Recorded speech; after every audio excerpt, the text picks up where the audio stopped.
Hi, this is Jeff, and I'm going to show you how I antique this Jackson, USA San Dimas concert bass.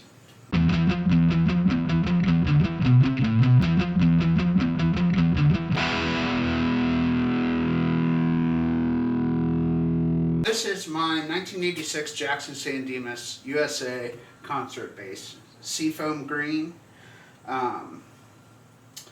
The bass, I was kind of iffy on the color. Didn't know whether I liked it or not. But as I played it, which I play this thing a lot, I play it probably a little more than my Rickenbacker right now. I love this bass. These San Dimas Jacksons are arguably some of the best instruments ever made, and this thing is amazing. It feels good. The weight is perfect. It's a freaking beautiful bass. Anyway, I wanted to paint it, but as I looked at this binding, the binding is so nice, and everything is original, or was original when I got it. Of course, I put some Geezer Butler pickups in here. That's original. I redid all the wiring and everything. Anyway, so this bass has the damage on it.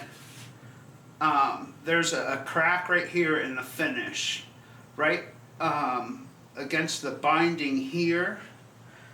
It had a couple pretty good dings down here by the input jack. It had a pretty good ding back here. This was before I started to antique it. So instead of painting it, I figured I'd do some research on YouTube and figure out how I can actually antique it without ruining it, and if I did ruin the finish, I would have to paint it anyway. So here's how I did that. I took the pickups off, knobs, everything, of course, tuners, and it's really quite easy. I started out, I put some dings just in the finish, because the thing to remember when you're doing this antiquing is you're not actually looking for a finished product. You want to kind of just give it a boost for when you play it, it's really going to wear fast. And that's what you want to do by taking these, just taking like a screwdriver head and a hammer, just tap through the finish, okay? And you don't want to get into the wood or anything.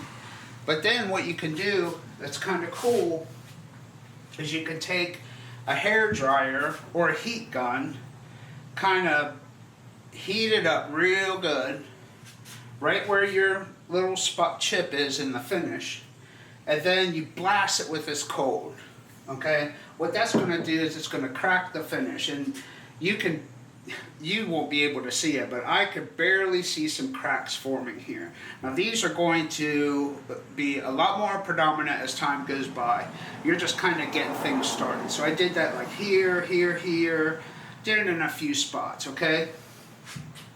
Then I started out with some 600 grit sandpaper. A lot of people start out with a lot more grit, a lot, 220, not me. I want to kind of wear this thing. I took my time with it, and I might mention I did leave a bridge on as well, and you can see it's kind of scuffed up. So I put that around like a piece of foam, and I just started like sanding it very lightly all around the base, on the back. And what was cool is, and of course this is just an Anarchy sticker, what was cool was the finish got down to the primer as the base had worn. So as you can see, I did an even sanding around, but yet right here where like the thumb is, started going into the finish, or through the paint and into the primer. I kind of did that, the knobs over here. They all started wearing very evenly because I was sanding it very evenly. Same thing with the back. I kind of sanded that. I didn't really worry too much about that, but the neck I was very concerned about because I love the way like a painted neck feels. I'm not one to like the raw wood or lacquer or anything. Not on the basis of Rickenbacker, I get enough lacquer, right? So what I did, I made sure that this was going to turn out really smooth. So as I did my 600 and it started to pop through, and then I hit it with 1200 and it started really smoothing out. Once I started doing that 1200, did it just for a little bit, got the 2000 out. Hit it with 2000, nice and even. Everything was just wearing very slow. It started coming around here, these edges started to smooth out here. Everything was just coming together. Once I knew that, and that was almost like a mirror finish there. I mean, I could have been done. But then I hit it with the 3000. And the 3000 basically just polished it. And this is when I knew that the neck was going to turn out really well, really good. So I hit the back of the neck, did the same thing, and see how cool that is. Like, it wears right where I played. Then I kind of did this around the headstock. I tried to make everything pretty even. I tried to stay away from my binding, but the binding, I did sand a lot of the binding actually. At first I was staying away from it. Here I got a little bit of wood down here. Now this is going to turn to wood quick as I play. Once you do that, your finish is gone. You're on paint and you're on primer. So this thing's going to wear naturally now. Like, it's going to really look good. The more I play it, the better it's going to look. And I can't stress enough how nice this neck turned out. And I actually had a big chip right here in the back of the neck, and I was able to sand it out, which there was another positive. So you can't see, but it's kind of dull here where I didn't work on it so much with the 3000. Here, this neck feels freaking amazing, and I'm sure you can see that shine on there. And that's primer. So I kind of kept the integrity of the instrument. The color, it is very 80s. Once I antiqued it, it really started to grow on me. So I really like this bass now.